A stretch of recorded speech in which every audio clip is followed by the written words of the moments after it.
Hello বন্ধুরা, digital cooking থেকে সবাইকে স্বাগত জানাই। তো আমি আজকে আবার অন্য দিনের মতো নতুন একটা রেসিপি নিয়ে এসেছি, সুজির কালোজাম। তো চলো আমি এই কালোজামটা কিভাবে বানাই তোমরা ভিডিওটা শেষ মতো দেখার জন্য অনুরোধ রইল। আর ভিডিওটা ভালো লেগে থাকলে আমার চ্যানেলে একটা লাইক, কমেন্ট, শেয়ার এবং সাবস্ক্রাইব করে দেবে।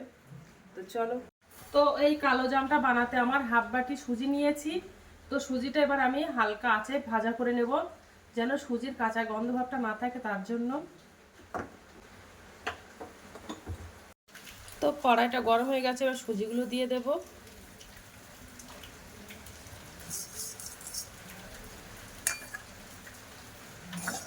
দিয়ে একটু হালকা ভাজা করে নেব। সুজিটা যেন পুড়ে না যায় এমনভাবে ভাজাটা করব। আর কাঁচা যে গন্ধ ভাবটা, সেই গন্ধ ভাবটা চলে যাওয়ার জন্য, কাঁচা গন্ধ ভাবটা থাকলে খেতে ভালো লাগবে না, তার জন্য ভাজাটা করে নিচ্ছি।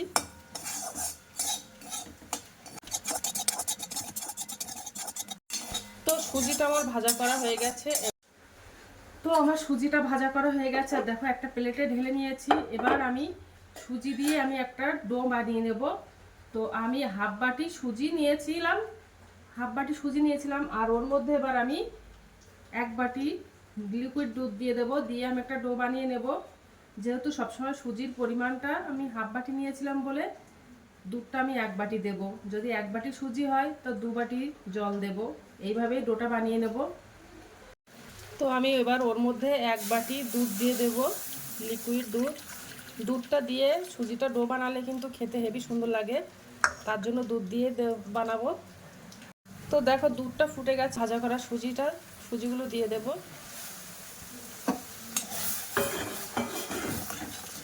দিয়ে ভালো করে নাড়তে থাকবো, তা নাহলে দোলা পেকে যাওয়ার ভয় থাকবে সুজিগুলো। আর উনানের আঁচটা একদম স্লো করে দেব।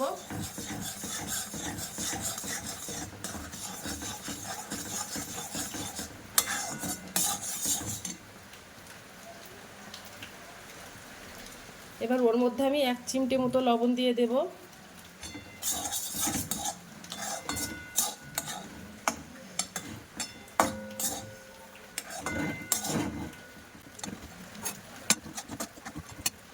যেন সুজির ডোটা দেখতে ভালো লাগে, তার জন্য আমি ওর মধ্যে ফুড কালার দিয়ে দেবো, লাল রঙের 2 ফোঁটা দিয়ে দেব। এটা জাস্ট দেখতে ভালো লাগার জন্য, তোমরা চাইলে এটা স্কিপ করতে পারো।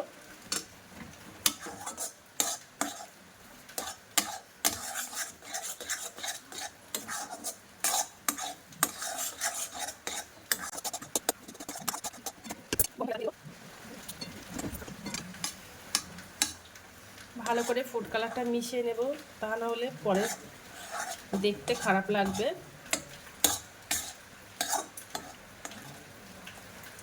তো দেখো আমার ডো বানানো কমপ্লিট হয়ে গেছে। এবার আমি গ্যাসটা অফ করে দেব।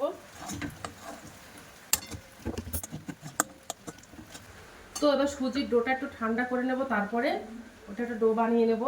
একটা প্লেটে তুলে নেব।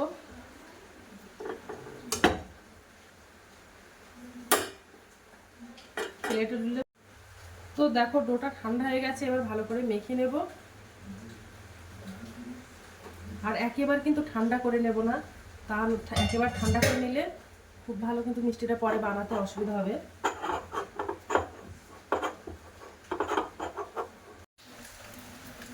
এবার ডোটা ভালো করে মেখে নেব।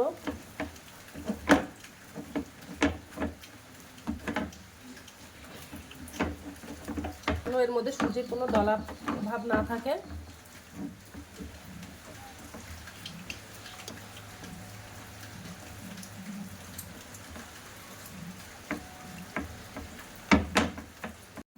আর এই কালো জামটা যেন খেতে ভালো লাগে, তার জন্য আমি 1 চামচ মতো গুঁড়ো দুধ দিয়ে দেবো। দিয়ে ভালো করে মিশিয়ে নেব। তো অল্প অল্প করে দেবো, তাহলে মেশাতে অসুবিধা হবে, ভালোভাবে মিশবে না।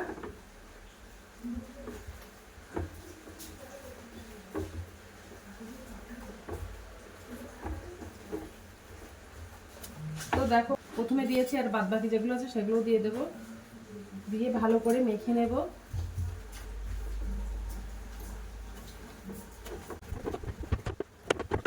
তো হাতে জড়িয়ে যাচ্ছে, তার জন্য আমি 1 চামচ ঘি দিয়ে দেব।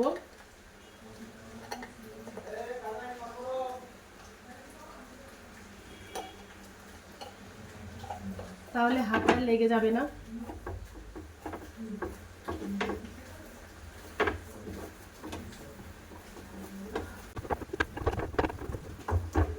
তো দেখো ডোটা বানানো একদম কমপ্লিট হয়ে গেছে, কত সুন্দর হয়ে গেছে। এবার আমি কালো জামের শেপটা দিয়ে নেব, যে কোনো শেপ দিয়ে নিতে পারো। তো আমি একটু বড় বড় সাইজের করব।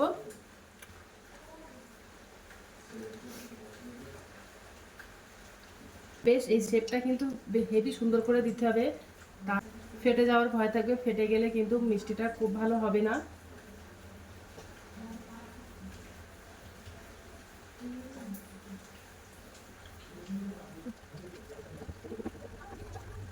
দেখো এই কালো জামের আমি এই শেপটা দিয়ে নিয়েছি, আর একদম কোনো জায়গায় ফাটা কিন্তু নেই। এইভাবে আমি বাদ বাকিগুলো সব বানিয়ে নেব। তো দেখো মিষ্টিগুলো সব বানানো কমপ্লিট হয়ে গেছে, এবার আমি মিষ্টিগুলো ভাজা করে নেব। আর দেখো এত সুন্দর হয়েছে, একটু ফাটা হয়নি কোনো জায়গায় যেন। তো উনানে কড়াই দিয়েছি, কড়াই এবার তেল দিয়ে দেব। তো দেখো তেলটা গরম হয়ে গেছে, আর আমি তেলটা মিডিয়াম গরম করে নিয়েছি, একেবারে ঠান্ডাও না একেবারে খুব বেশি গরমও না। তো এবার আমি মিষ্টিগুলো দিয়ে দেব।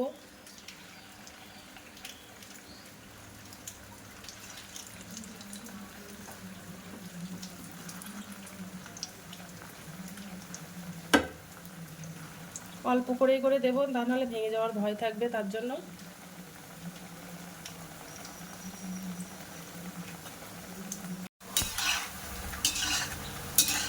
তো মিষ্টিগুলো ভাজা করা হয়ে গেছে, এবার আমি তুলে নেব মিষ্টিগুলো।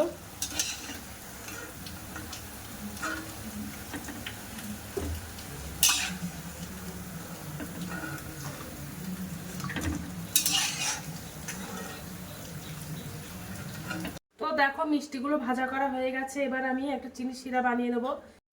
তো আমি এই বাটির 1 বাটি চিনি নিয়ে নিয়েছি, এবার চিনিটা দিয়ে দেব।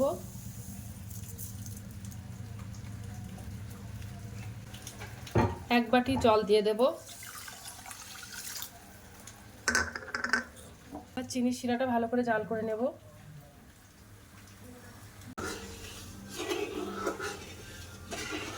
চিনিটা গলে গেছে আর চিনির শিরাটা জাল করে নিয়েছি, এবার যে মিষ্টিগুলো বানিয়েছিলাম ওই মিষ্টিগুলো দিয়ে দেব।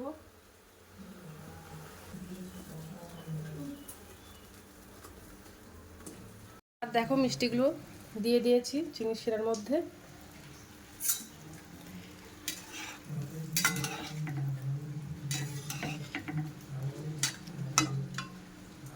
এবার একটা ঢাকনা চাপা দিয়ে দেবো 30 মিনিটের জন্য। তো 30 মিনিট পরে চলে আসি, কেমন হয়েছে তোমাদেরকে দেখাবো।